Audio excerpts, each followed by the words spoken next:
vamos lá. Eu vou já introduzir então o próximo painel, que vai ser sobre câncer desta vez, e a gente vai receber Raul Kutait, Dr. Raul Kutait, que é professor associado do Departamento de Cirurgia da Faculdade de Medicina da USP, membro da Academia Nacional de Medicina, cirurgião do Hospital Sírio-Libanês, ex-presidente da Sociedade Brasileira de Coloproctologia e vice-presidente da Associação Latino-Americana de Coloproctologia. Palmas para ele. Desculpa essa correria de painel, viu? É que estão puxando minha orelha bastante aqui hoje. A gente está transmitindo ao vivo também pela Rede Vida. Aí tem todo aquele esquema de comercial, é uma loucura. Ótimo painel a vocês.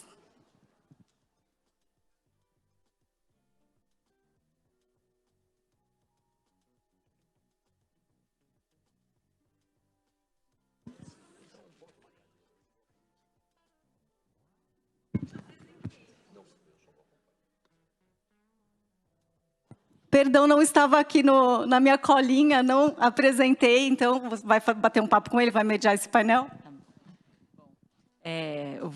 Obrigada, doutor Raul me convidou para dar esse painel com ele. Eu sou a doutora Teodora Karnak, sou médica geriatra, coordenadora da Oncogeriatria do Câncer do Idoso do Instituto do Câncer do Estado de São Paulo, aqui do ICESP, e também coordenadora do Câncer do Idoso do Hospital Sírio-Libanês e representante nacional da Sociedade Internacional de Oncogeriatria. Eu e o professor Raul vamos ministrar uma aula e vamos estar falando aqui para vocês do tema referente à epidemiologia do câncer, o envelhecimento populacional associado ao aumento da incidência do câncer. E eu vou começar a aula falando sobre esse tema, que é um tema de bastante importância dentro da área da saúde, de muito impacto, tendo em vista toda a complexidade que envolve o tratamento do câncer e as multidisciplinaridades que envolvem mesmo isso tudo, né? Declaro aqui que não tenho nenhum conflito de interesses na minha aula. O envelhecimento populacional é um fenômeno global, e isso está sendo mais do que discutido, todos vocês já devem ter escutado isso aqui o tempo todo, né, do tsunami, do maior crescimento da população idosa, tanto nos países desenvolvidos e em desenvolvimento, e a grande discussão dos países em desenvolvimento claramente é o entendimento desse rápido envelhecimento populacional com um despreparo na área da saúde, um despreparo na área de todos os planos de cuidados, né? Enquanto a Europa envelheceu de maneira muito mais lenta, os países desenvolvidos também tiveram em desenvolvimento também tiveram um grande processo de envelhecimento, só que sem preparo, e com isso os desafios ainda maiores de enfrentamento para isso tudo, né? E com este tsunami, com esse envelhecimento, nós vamos ter um aumento do quê? Das doenças crônicas, uma maior mortalidade por doenças crônicas, e isso é o que a gente está vendo em todos os países, tanto nos países desenvolvidos e em desenvolvimento, e nos próximos 10 a 15 anos vamos ter muito mais mortes por invalidez e por doenças crônicas, como diabetes, doenças cardiovasculares e o câncer, que é o que a gente veio falar aqui. O Brasil não foge da regra nesse processo de envelhecimento, e essas são as mudanças das nossas pirâmides com a quantidade de idosos que vamos ter e com idosos muito longevos. E o que a gente vai falar aqui é envelhecimento populacional e a história do câncer. E isso assim, para quem estuda, é muito, muito interessante, porque o processo do envelhecimento está completamente atrelado, né, ao desenvolvimento da doença oncológica, e por isso a gente tem que a idade média, mais de 50% dos pacientes que vão falecer pelo câncer são idosos. A maioria dos cânceres vão ter a sua incidência nessa população. Então, isso é muito importante, isso é bastante impactante. E, além disso, 70% das pessoas que morrem pelo câncer também vão ser pessoas idosas, vão ser acima de 70 anos. E isso também tem um grande impacto aí no que a gente vai ter que falar, tendo em vista que a maioria dos estudos que envolvem o câncer, a maioria dos trials dos cânceres, das doenças oncológicas, não conseguem inserir essa população. Então, a gente acaba fazendo o quê? A gente acaba extrapolando tratamentos, porque não conseguimos inserir os idosos nos estudos em oncologia e acabamos fazendo tratamentos extrapolados para a população, da população jovem. E aqui é só para mostrar os cânceres mais incidentes, que é o próstata, cólon, pulmão e reto, né, e mama, né, e também essa maior mortalidade, tanto para homens quanto para mulheres, maior na população acima de 70, 60 anos. Quando a gente fala nos mais idosos, e aí a gente está falando dos idosos mais longevos, acima de 85 anos, também há uma tendência de ocorrência de cânceres nessa população. E isso também é bastante impactante, porque quanto mais se vai envelhecendo, a gente vai vendo, e os cânceres vão tendo a sua possibilidade de expressão, tá? Isso também é visto aqui para as doenças oncohematológicas, como mieloma múltiplo, linfoma, não só para tumores sólidos, essa maior pirâmide de incidência também é visto para doenças hematológicas. Então, a gente espera que, com o aumento da longevidade, a gente vai fazer mais diagnósticos de mielomas, de leucemias mieloide agudas e de linfomas, e é o que a gente vê no nosso dia a dia na prática. E aí, o que a gente vai fazer? Né? Não vai tratar essa população? Então, essa é uma grande discussão, né? Então, os estágios e o que tem de diferente, né?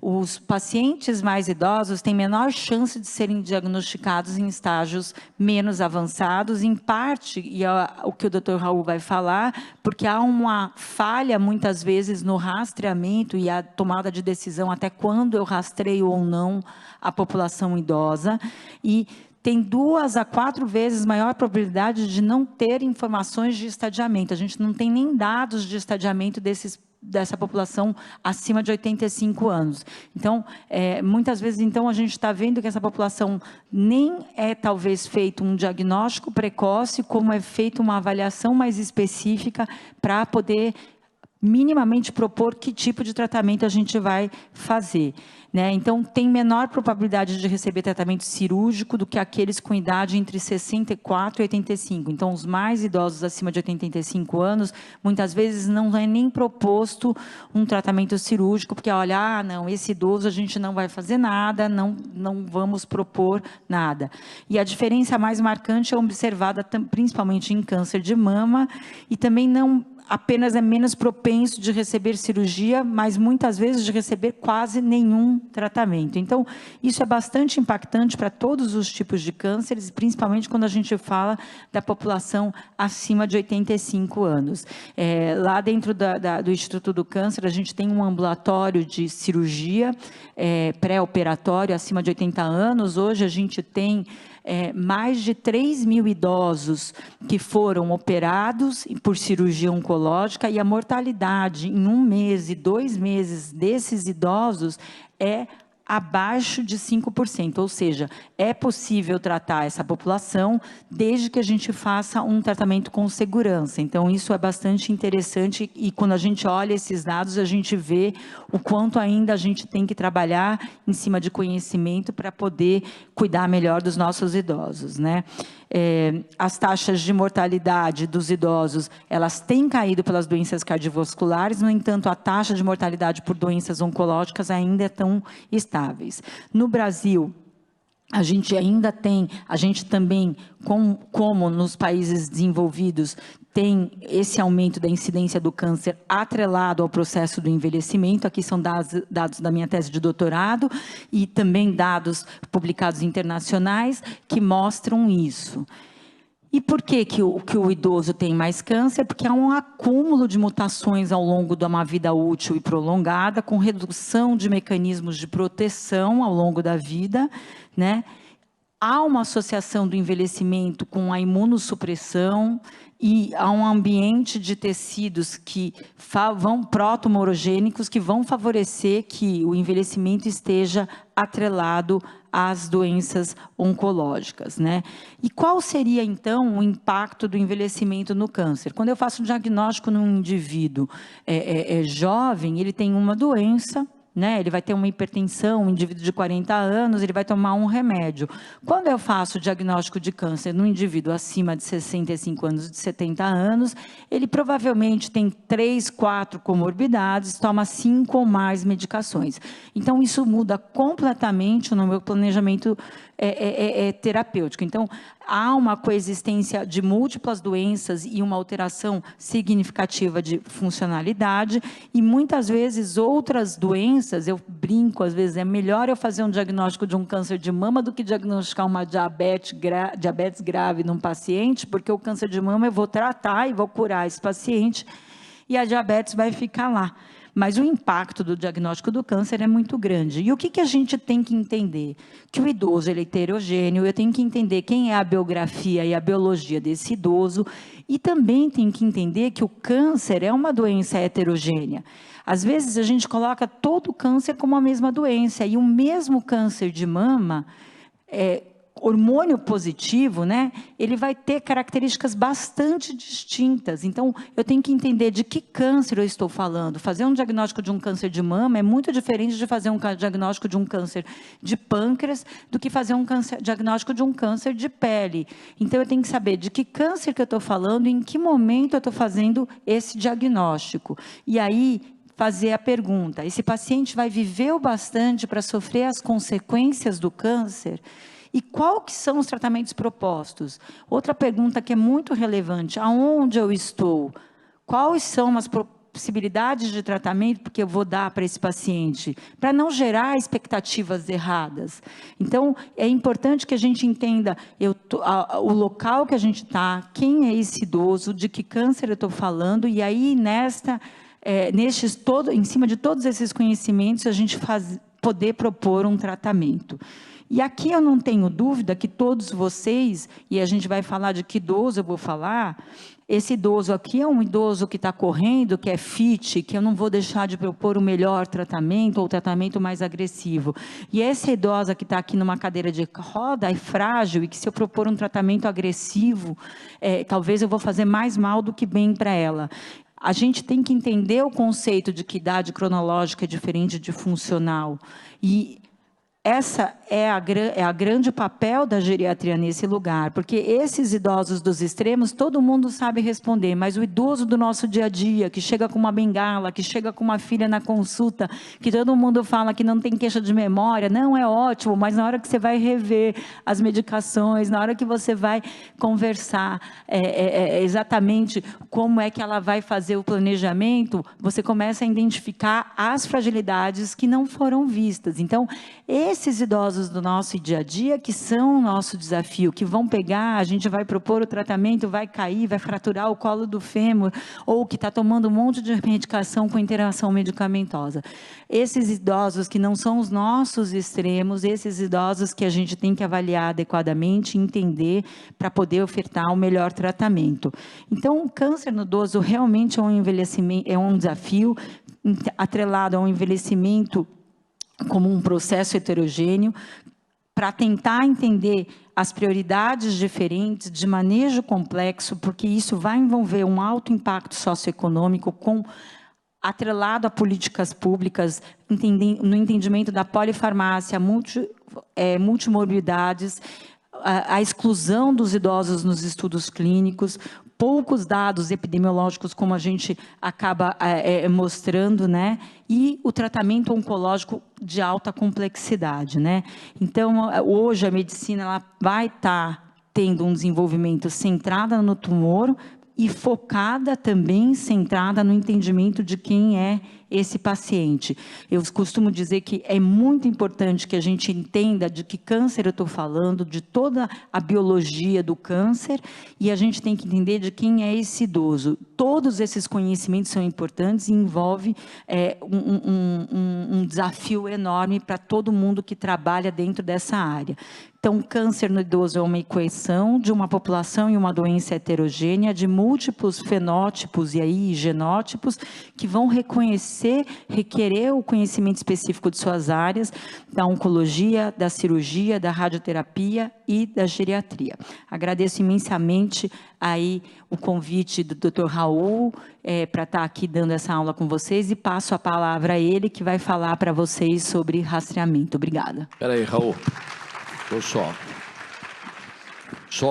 Primeiro eu queria fazer uma desculpa pública. Desde que eu convidei o Raul, ele falou, eu vou com a Teodora junto, porque é ela que estuda no Sírio-Libanês, no Instituto do Câncer, a questão da longevidade. Então, queria fazer houve uma distócia de informação, mas ela foi resgatada aqui. Muito obrigado pela sua apresentação brilhante. E segundo, esse é um horário ruim, é o horário do almoço, estava comentando com o Raul aqui.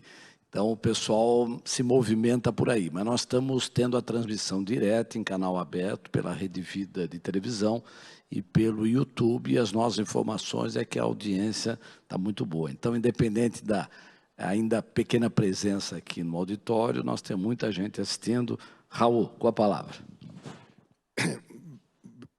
Boa tarde já a todos. Walter, obrigado pelo convite. E deixa eu falar uma coisa, quando você transmite uma mensagem, ela se impactar em uma pessoa, já valeu o esforço.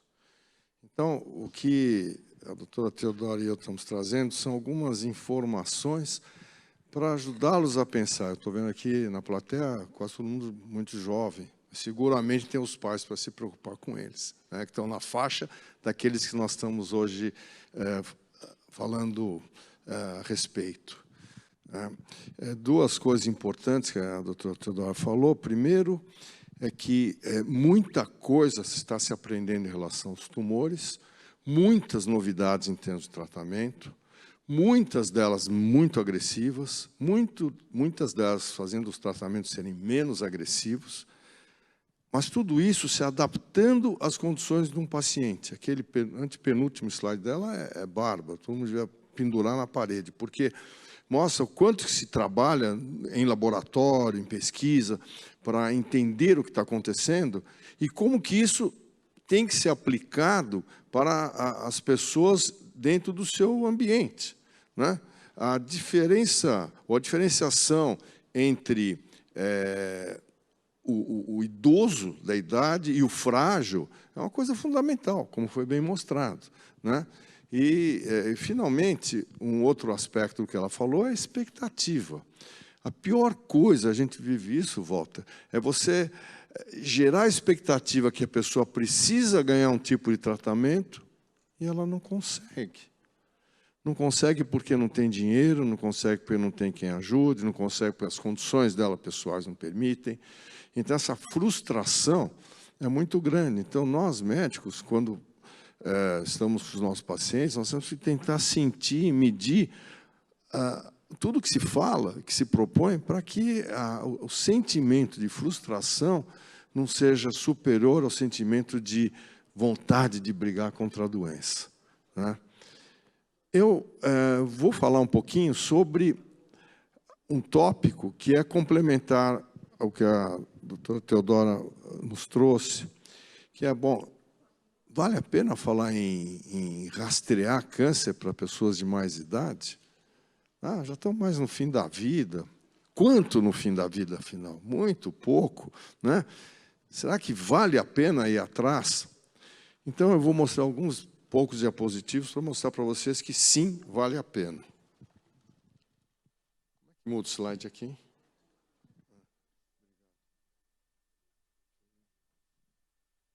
Então, como já foi mostrado, os tumores no mundo estão num crescente. O tumor mais... Posso usar isso aqui? Alô? Tá, obrigado. O tumor mais... Os tumores, de modo geral, são a segunda causa de morte no mundo, perdendo para as cardiovasculares, mas, infelizmente, num crescente. E, se a gente for analisar algumas populações específicas, a gente percebe que o índice de mortalidade cai à medida que essas pessoas estão incluídas em programas de prevenção e diagnóstico precoce. Casualmente, os 5 mais comuns, que vocês estão vendo aí no mundo inteiro, são passíveis de prevenção ou diagnóstico precoce. Então, isso significa que a gente tem, sim, o que oferecer para as pessoas, e as pessoas têm, sim, que entender que vale a pena ir atrás. Aquela pergunta, quem procura acha? É isso mesmo, quem procura acha. Tem que procurar e, se por um acaso tiver, que se ache, né? Vocês veem, no Brasil, nós estamos com uma incidência de câncer crescente, principalmente de próstata nos homens, mama nas mulheres. Nos homens, ainda o câncer de pulmão é importante, mais do que o de colo e reto, que é o terceiro. Nas mulheres, colo e reto é o segundo, né? E isso tem a ver com hábitos. Por que pulmão, por exemplo, é ainda importantíssimo? Cigarro. Cigarro. As mulheres começaram a fumar e a incidência de câncer de pulmão aumenta, né? E vem ao longo dos anos. E vai bater quando? Na terceira idade, né? Então, veja assim, que a incidência do câncer vai aumentando à medida que os anos passam. E se vocês olharem aqui no lado direito desse diapositivo, vocês vão ver que, que 71% dos casos de câncer em homens aparecem depois dos 70 anos de idade. E quase 65% em mulheres depois dos 60 anos de idade. Ou seja, essa é uma doença que tende a contaminar, vamos dizer assim, as pessoas mais velhas, por causa daquilo que a doutora Teodora disse, das mutações genéticas que vão acontecendo ao longo do tempo. É como se o nosso DNA se cansasse, mandasse alguns sinais não tão bons, as proteínas não são as melhores. São uma sequência de defeitos que eu acho que foge um pouco o intuito dessa apresentação, falar sobre ela, sobre esses defeitos, essas mutações. Mas vão aparecendo, principalmente com a idade, e o organismo vai perdendo a capacidade de combater os efeitos de muitas dessas mutações. Então, quando se fala em prevenção, existe a chamada primária e secundária, né? E isso precisa ser bem entendido. A primária, ela está relacionada basicamente com os alimentos e com os hábitos dos nossos dia a dia. Evidentemente, o idoso já chegou naquela fase que a atenção primária para ele não vai ser mais tão impactante. Se ele come alimentos ultraprocessados desde a infância, ele terá uma chance maior de vir a ter câncer do que aquele que comeu salada enquanto brincava no meio da tarde, né? Quem faz exercício físico tem uma condição melhor, e aquilo que a vovó falava é verdade. O exercício físico ajuda o indivíduo não só a viver melhor, mas também a ter menos tumores. E mais, quando ele tem um tumor, tem vários trabalhos mostrando, na minha área que eu mais mexo, que é o aparelho digestivo, tem vários tumores mostrando, vários estudos mostrando que quem é operado de câncer de intestino, por exemplo, que faz exercícios, tem uma sobrevida melhor do que quem não é. Então, vejam, eu tenho certeza, Walter, que aqui nessa multidão de gente que se inscreveu para acompanhar a longevidade, muitos sabem de tudo isso. Todo mundo fala aqui de, né, precisa fazer exercício, precisa comer direito, precisa mesmo. É chover no molhado? É chover no molhado. Mas a gente tem que um dia entrar na cabeça, que tem que ser desse jeito, né? E a prevenção secundária, a qual eu agrego o diagnóstico precoce, ela é voltada para fatores de riscos. Esses fatores de risco estão relacionados com a idade, com antecedentes pessoais da vida do indivíduo e familiares. As grandes notícias, que prevenção secundária praticamente pode eliminar o risco de aparecimento de câncer. Isso vale para alguns poucos exames, tumores, como eu vou mostrar. E o diagnóstico precoce, ele pode aumentar tremendamente a chance de cura de alguém que tenha um tumor, né? Ou seja, essas duas frases provam que sim, vale a pena todo mundo entrar em programa de prevenção de câncer. Os riscos variam, então eles são classificados em alto, médio e baixo, dependendo de uma série de fatores, da idade, da genética, doenças predisponentes, alguns antecedentes pessoais. Então, de novo, na vida boa, ser obeso é ruim. Ser obeso atrapalha tudo, né, Teodoro? predispõe a tumores, predispõe a outras doenças degenerativas, apenas como exemplo. Tem tumores que são relacionados com infecção por HPV. Por isso que hoje as crianças estão sendo já vacinadas contra HPV, para na frente não vir a desenvolver tumores que podem ser importantes e, inclusive, matá-las. Né? Excesso de exposição ao sol. Olha, alguém que tem a pele mais escura como eu, de ascendência libanesa, né, Valtinho, tem menos risco do que alguém como a Teodora, que é clarinha. Né? Então, precisa tomar cuidado. De acordo com sua pele, você toma mais ou menos cuidado. E assim vai. E hoje começa a se reconhecer a importância da história familiar de câncer. Aqui eu vou contar uma historinha, viu, Walter? Em 1912, foi publicado um trabalho de um patologista americano que ele constatou o seguinte: tinha uma moça que trabalhava na casa dele, que tinha 36 anos, que era costureira, lá em Wisconsin. E ele pegou essa mulher um dia chorando. E ele falou: o que te aconteceu, filho? Ele já era uma pessoa de mais idade. Ele falou assim: eu sei que eu vou morrer de câncer. Ele falou: como você sabe que você vai morrer de câncer? Porque na minha família, fulano, beltrano, ciclano, né, um monte de pessoas teve vários tipos de tumor. Ele falou: não, isso não existe e tal. Bom, essa menina morreu de câncer de estômago uns 2 anos depois. E ele publicou a história da família. 50 anos depois, um oncologista do outro lado dos Estados Unidos, em Nevada, ele foi atrás dessa família. Ele teve um paciente que tinha a mesma característica, foi voltando, chegou nessa família. Você conhecia essa história, não? Do Wharton. E, bom, o médico se chamava Lynch, e ele definiu uma síndrome de Lynch, que é relacionada com uma determinada mutação genética. É um dos poucos caras vivos na história da medicina que teve o nome dele agregado a uma doença enquanto vivo. Né? Bom, os antecedentes familiares, então, podem estar relacionados com mutações genéticas, como foi comentado, e a gente tem como estudar isso. Existem vários métodos que, quando se levanta a suspeita pela história familiar, existem técnicas que não interessam aqui, de imunohistoquímica, PCR, sequenciamento, painéis. Hoje existe um painel de 84 mutações que você pode aplicar em quem você acha que pode ter algum defeito genético. Então, tem como se ir atrás. Isso é muito importante. Né? E o risco do indivíduo é montado a partir dessa série de uma série de informações. Mas, para se tomar a decisão do que se vai fazer com esse indivíduo, como já foi salientado, expectativa, condição do paciente, vocês veem que não é só o risco dele, mas é a história natural da doença, a estimativa de tempo de vida que esse paciente vai ter, o estado cognitivo dele. Será que uma das vezes que eu fiquei mais chateado de ter operado alguém foi uma senhora que me chamaram para operar de urgência, estava tendo um sangramento brutal. Eu fui para a sala de cirurgia sem saber o nome dela, tamanha a gravidade e a presteza com que eu tive que operá-la.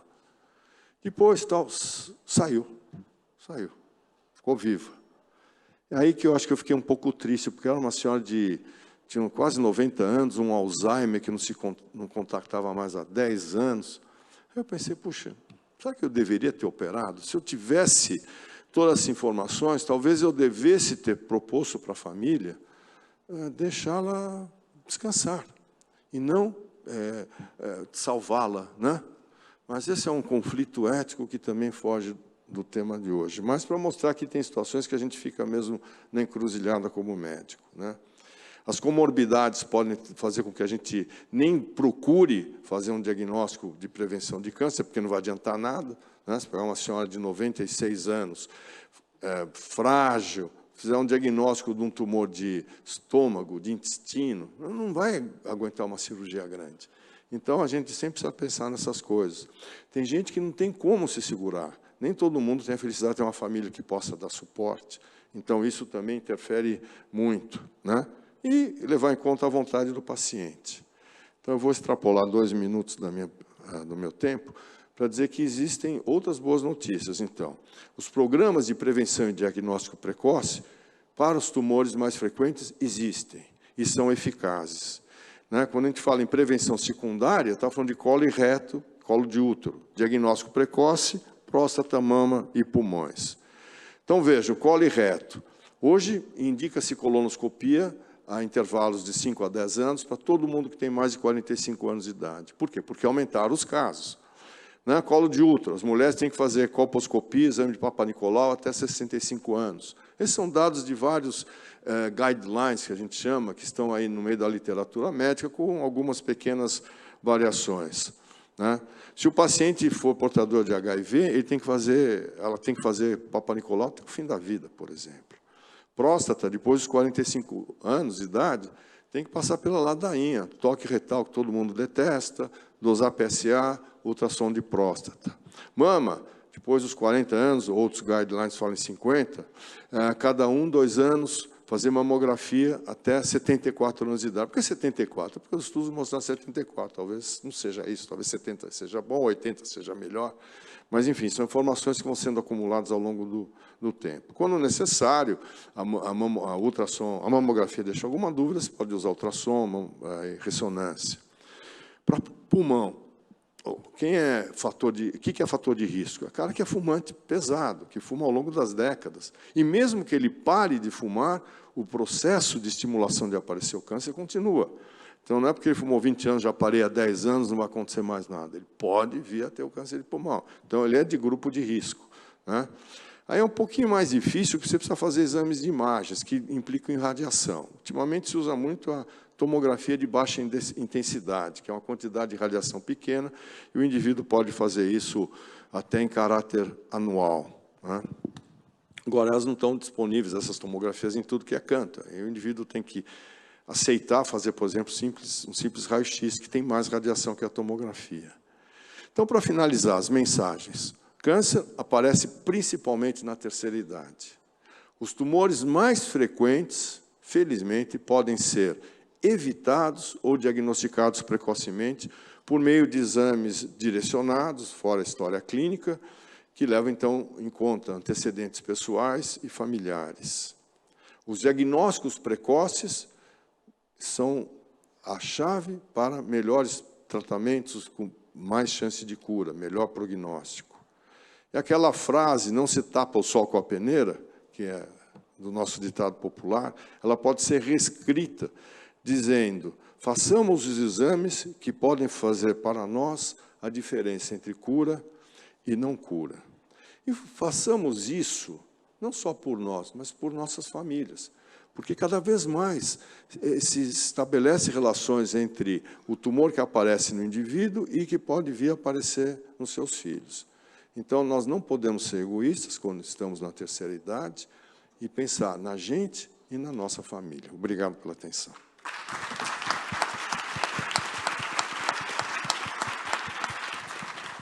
Pessoal, quando nós abrimos para uma pergunta do público, alguém quer fazer alguma pergunta? Só para a gente sacramentar essa boa prática.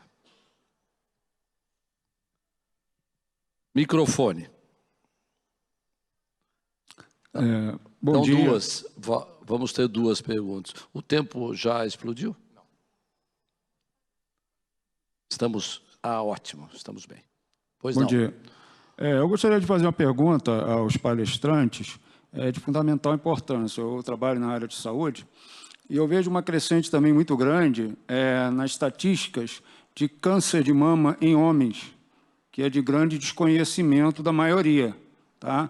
Inclusive, o andrologista que faz o meu acompanhamento, ele é alemão, ele citou a questão do leite em caixas de alumínio, não sei se há alguma comprovação científica aqui no Brasil, que causa o distúrbio do aumento do hormônio da prolactina. Entendeu? E com relação à questão do câncer de próstata, que já é uma crescente muito grande, eu vejo que, infelizmente, hoje, a questão do PSA ela não é bem vista como resultados. O que acontece? Antigamente, havia aquela questão do homem ter a negação de não querer fazer o toque retal, que é um resultado mais eficiente. Né?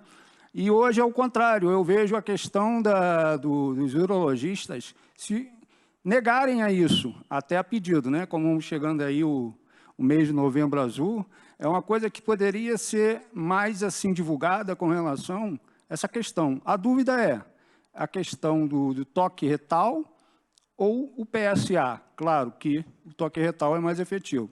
E a questão do câncer de mama, que eu acho que deveria ter um trabalho de divulgação maior, porque a crescente está muito grande pelo registro de saúde.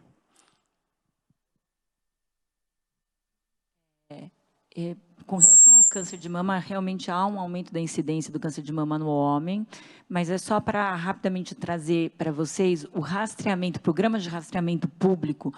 Você vai fazer o rastreamento de qualquer doença desde que a incidência seja bastante elevada e que o diagnóstico precoce mude a história da doença. Então, assim, o diagnóstico precoce de um câncer de mama para o homem e para a mulher vai mudar a história da doença, mas em termos de números de saúde pública, isso é dados epidemiológicos, né? O rastreamento ainda não pode ser algo que você vai fazer que justifique você implementar isso para todos os homens. Então, os homens começarem a fazer mamografias, entendeu? O que tem que fazer é individualizar, tá? Então, cada paciente tem que ter o seu médico, né, e conseguir entender que se aparecer um caroço na mama, porque o homem também tem uma mama, ele tem que levar isso para o seu médico e saber que o homem pode ter câncer de mama. Isso pode ser algo que a gente tenha que divulgar em termos de mídia para falar, o homem também tem câncer de mama e se aparecer um caroço. Mas entre isso e entrar um programa de saúde pública que a gente vai orientar, todo homem agora começa a fazer rastreamento, eu acho que isso não é ainda, e também não acredito que vá vir a ser, a despeito desse aumento da incidência, uma prioridade para os programas de saúde pública, tá? Em termos de custos, né? Com relação ao PSA, o PSA é uma grande questão, tá? E uma grande discussão. Eu mesma fui num congresso, eu sempre estou nos congressos internacionais de oncogeriatria, em que chamaram o cara mais importante da urologia americana e chamaram o task force, o chefe do task force para falar e debater os dois. Os epidemiologistas falam, fazer PSA fez um overdiagnosis, você fez muito mais diagnóstico e não salvou vidas. Então, não tem por que ficar fazendo PSA, por quê? Porque você começou a submeter um monte de pessoas para fazer biópsia, para fazer diagnósticos, e fazer esse diagnóstico precoce não salva vidas. E por isso eles começaram a preconizar, não precisa mais fazer PSA, não é recomendado. A Task Force americana começou a recomendar isso, e isso veio para todo mundo. Isso é uma briga, a urologia se coloca contra, e os dados, depois que foi proibido o PSA, mostraram que os diagnósticos de câncer de próstata estão sendo feitos mais tardiamente metastáticos, depois que parou de fazer o PSA. Mudou a mortalidade? Não. Então, isso é importante a gente colocar. Não existe um exame super sensível. O que a gente orienta, né, é que o PSA ainda... Então, assim, a gente ficou em extremas. Fazemos PSA para todo mundo, não fazemos PSA para ninguém. Está errado. Esses extremos, essa é uma opinião ainda até assim que pessoal, não são as melhores orientações. Se você for ter uma aula com um urologista, o urologista vai advogar a favor de manter o PSA. Por quê? Porque estão sendo feitos diagnósticos mais tardios com doença metastática. A gente ainda não tem o melhor exame, a gente tem que individualizar, muito baseado no que o professor Raul acabou de mostrar. História de risco desse paciente, né? Cada paciente, e aí determinar, será que eu ainda faço um rastreio ou não? Isso é uma tomada de decisão individualizada. E eu só queria trazer uma coisa para vocês que é importante. Os dados falam, olha, eu faço rastreio de mama até os 74 anos. Como que a gente tem cada vez mais isso? São dados da Organização Mundial de Saúde, dados do INCA, dados da Sociedade Brasileira. Mas como que a gente tem cada vez mais orientado nessa individualização? Qual é a expectativa de vida do meu paciente? Eu tenho uma expectativa de vida acima de 5 anos no caso do câncer de mama? Então, se eu tenho uma expectativa de vida acima de 5 anos, eu posso pensar em fazer o rastreamento e fazer uma mamografia. E assim vai para cada tipo de câncer, a gente entender e individualizar cada um baseado na expectativa de vida, valores individuais e fatores de riscos, como falou o professor Raul, tá bom? Só completando, a história do PSA, eu não sou urologista, eu sou um cirurgião digestivo, mas a história do PSA você acompanha vendo o seguinte, que muitos pacientes desenvolvem o tumor e o PSA nem sempre aumenta com a rapidez esperada. O que é mais interessante, muitos pacientes têm um PSA elevado, você faz o diagnóstico, mas é um tumor que se acompanha e não opera de cara, e ele acaba crescendo muito lentamente. Então, nós vivemos um momento de inflexão, né? Nem tudo ou nada, como bem expôs a doutora Teodora. Você pode, eu acho, deve fazer PSA, deve fazer PSA, eu faço PSA todo ano, porque se der alguma alteração, eu peguei, mas tem um custo, PSA, custo vezes centenas de milhões de pessoas, custa quanto? Mas tem coisas que custam mesmo, você está trabalhando pela vida. Agora, se for fazer mamografia para tudo que é homem, não compensa. Isso é vamos dizer, a estratégia de programas de prevenção. Agora, se o indivíduo pode ser de mais risco por qualquer X motivo, é outra história. Bom, nós concedemos mais uma, não há mais tempo, mas não podemos negar. Bom dia, boa tarde a todas e todos. Eu sou psicóloga e sou estudiosa da saúde integrativa. E me parece que, por tudo que eu vi, né, durante o congresso, o fórum, o estilo de vida ele é um fator muito importante para a prevenção da doença. E, com base nisso, eu gostaria de saber a opinião de vocês acerca do letramento em saúde, né? Tanto a experiência como a opinião. Acerca do quê? Não entendi. Letramento em saúde. O que é letramento em saúde? Desculpe minha ignorância. Letramento seria a educação das pessoas acerca do processo de prevenção, de promoção, né? É um termo relativamente novo, né? Então, por isso, inclusive, que eu quis sou muito novo, saber, não tive chance de aprender ainda, é isso. Saber a opinião de vocês, a experiência aqui, enfim. Eu vou te responder. Tudo passa pela educação. Tudo passa pelo acesso à informação. E a aceitação das informações mais fidedignas, elas começam na infância. Então, existem várias coisas que você aprende na infância e, com o tempo, elas vão mudando. As pessoas possam aceitar. Antigamente, você não falava com o paciente que ele tinha câncer. É um negócio agressivo. Falava, você tem alguma coisinha aí, mas nós ficava saindo pela tangente.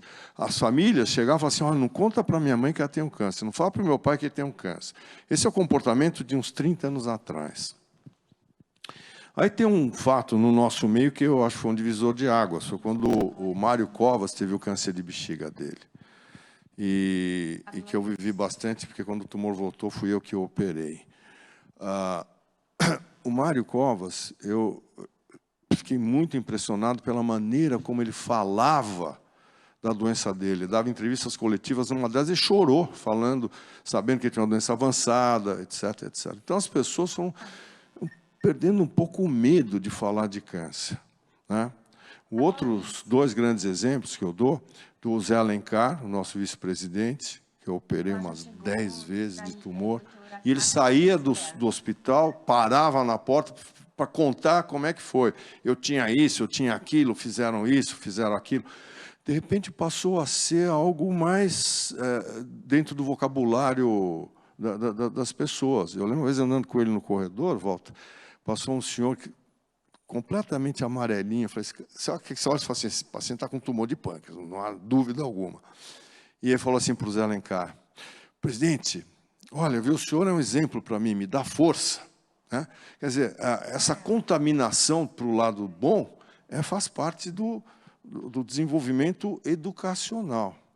O terceiro grande exemplo é Ana Maria Braga, que não se cansou de ir para a televisão falar do tumor dela numa região absolutamente incômoda, que era um câncer de anos. Ela não teve nenhum prurido, nenhuma vergonha, foi falando.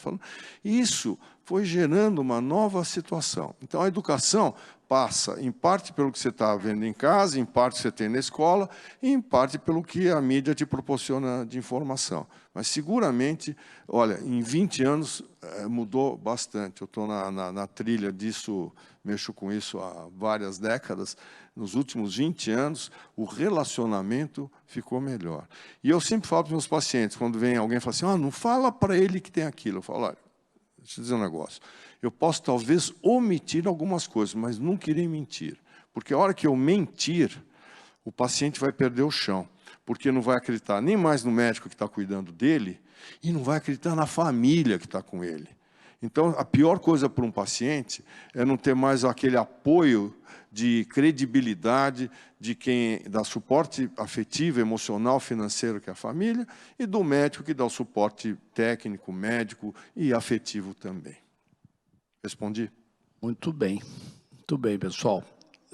Nós não temos mais tempo, e o pessoal está pressionando muito, mas você pergunta para o Raul na saída aqui e para a doutora Teodora, e eu quero encerrar dizendo o seguinte, doutora Teodora, foi um prazer conhecê-lo, o Raul falou muito de você, e você será a nossa referência nessa área aqui, muito obrigado, e eu queria dizer para você o seguinte, além de eu respeitar muito como médico a competência técnica, profissional, a experiência, eu respeito no médico muito o seu caráter humanista.